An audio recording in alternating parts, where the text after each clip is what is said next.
Здравейте, почитатели на Народно читалище Прогрес 1907, град Костенец. С радост ви съобщавам за старта на нашия нов проект – читалищен подкаст Читалище Прогрес говори. Тук ще ви срещаме с интересни личности от нашата общност – творци, учители, млади таланти и пазители на българщината. Ще говорим за култура, образование, вдъхновение и идеи, които ни създават. В подкаста ще разговаряме и с актьори, музиканти и певци, които гостуват на нашата сцена. Очакват ви интересни срещи, вълнуващи истории и разговори за изкуството и живота. Поставяме силен старт и красиво начало. С разговор преди концерт, преди аплодисменти и светлини. До мен е прекрасната Хилда Казасян. Добре дошла! Добре заварила. Радвам се, че приехте нашата покана. С огромно удоволствие, след като видях това приказно местенце, вече съм още по-щастлива, че даваме началото на този подкаст.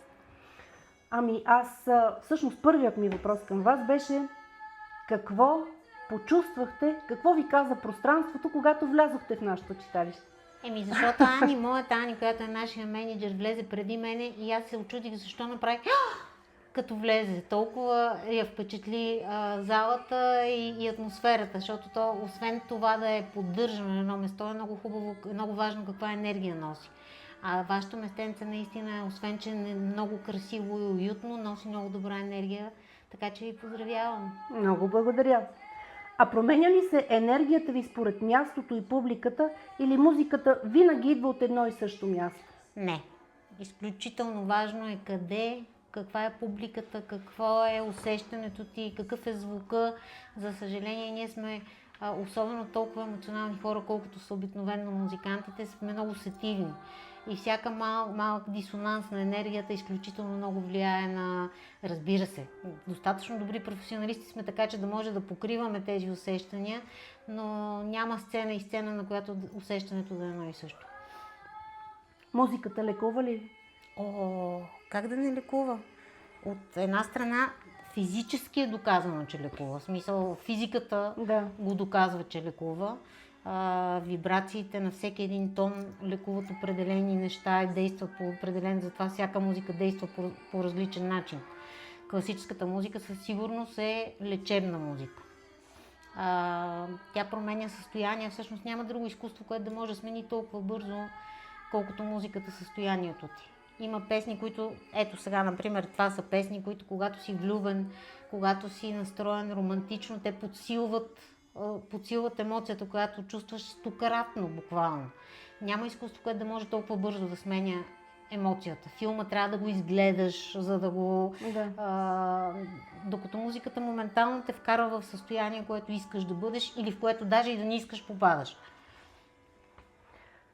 Сега няма как да не ви попитам за вашия баща, Вили Казасян. Той е епоха. Просто нямам... Много силни думи могат да се кажат за него. Баба ми беше почитател лека и пръст и така ми го е набила в главата, че дори сега визуално си го представям. Разкажете ми нещо за него. Аз не знам, всъщност интересно ще бъде на нашите зрители, но не знам какво точно да ви попитам. Нещо интересно за него. Какво ви даде той? Татко е човек, за който не може да кажеш просто нещо интересно, тъй като има хора, които са наистина различна порода хора. Има хора, които са незаменими, има хора, които и за това може би толкова хора го обичат и толкова много хора го помнят с много хубаво, имайки предвид, че той се занимава с музика, която не е толкова популярна. Но това идва от това, че той е един изключително специален човек, толкова широко скроен човек, толкова богато душевен човек, с такава усмивка към живота и към света, че просто няма как да не го обичаш. Прибавено към това е един огромен талант и един вкус към музиката, толкова нехарактерен за времето, в което той е правил тази музика всъщност. С това пък той е възпитавал, обаче чрез пример, не без никаква назидателност. Той някак е възпитавал и един различен вкус в България в тези не никак леки времена за България. Като цяло един просто...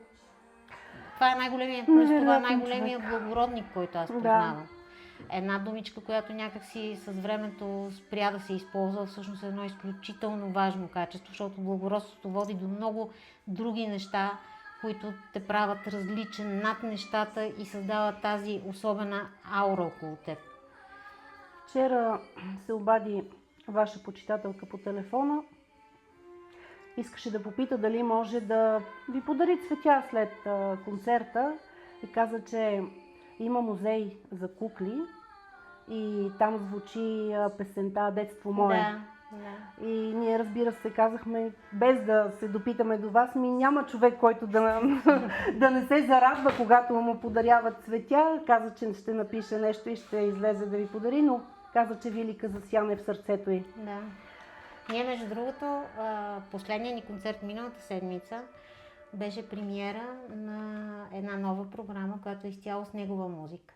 С мултимедия, с разкази за него, с музика изписана изцяло от него, същия състав, който ще бъдем тук, така че най-вероятно ще ви гостуваме с тази програма. Колко хубаво! Ето новина. Имаме новина. С обич на Вили се казва Чудесно, ще ви концерта. очакваме. Да, това е много сантиментална програма.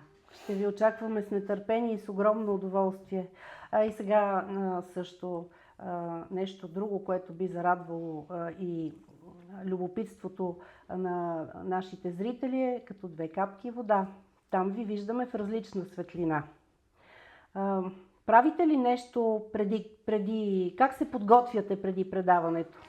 Преди предаването задължително слушаме песните, които ще бъдат имитирани и гледаме клиповете на песните, които ще бъдат имитирани, за да можеш да знаеш какво търсиш от всеки един образ.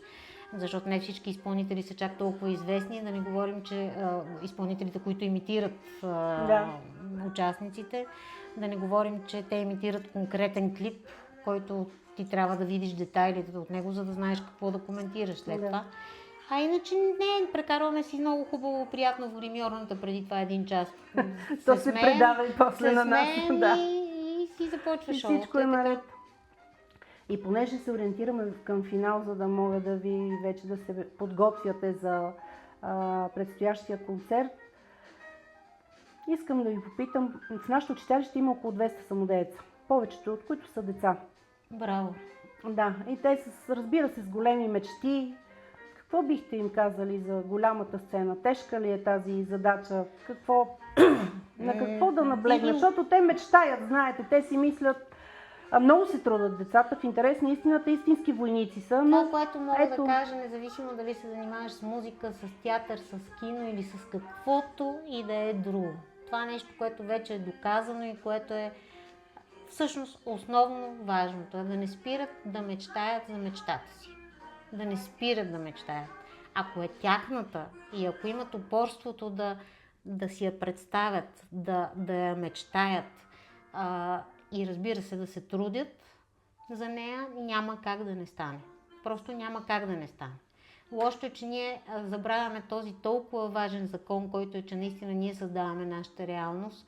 Не го използваме, с което губиме страшно много за главичка ни в ежедневието и в задачките, които имаме да свършиме, докато основното то е в нашите ръце. Да не спираме, да мечтаеме за това, което искаме. То просто ще се случи. Така работи Вселената.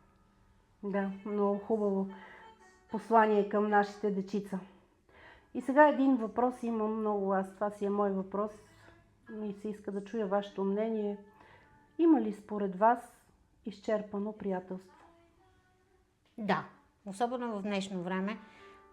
Но аз мисля, че това е за добро. Не, аз не го мисля за лошо. Да. Аз мисля, че толкова много се променяме с времената, толкова бързо всичко се развива около нас и променя и нас самите в духовен план говоря, че да, има приятелства, които са минали тяхното време. В това няма нищо страшно и нищо. Да. Има хора, с които просто вече си дал каквото имаш да дадеш, взел каквото имаш да вземеш.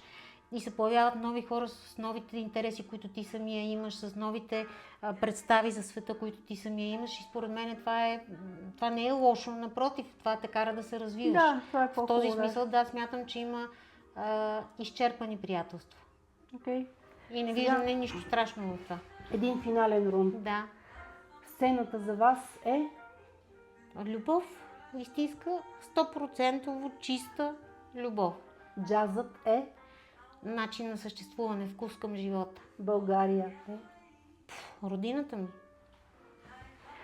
Не ми се иска да приключваме, но трябва да приключваме вече. Благодаря ви, че споделихте този И аз разговор благодаря с и нас. ви желая Беше много много успех. приятно.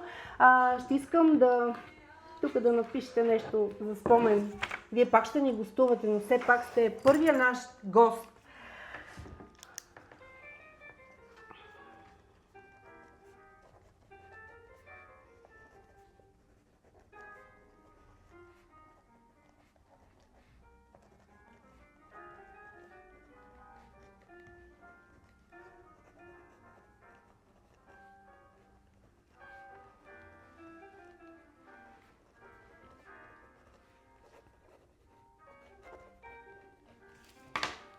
Много благодаря. И аз.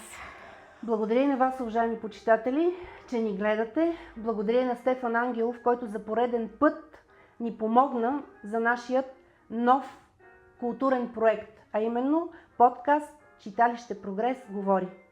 Хубав уикенд от нас!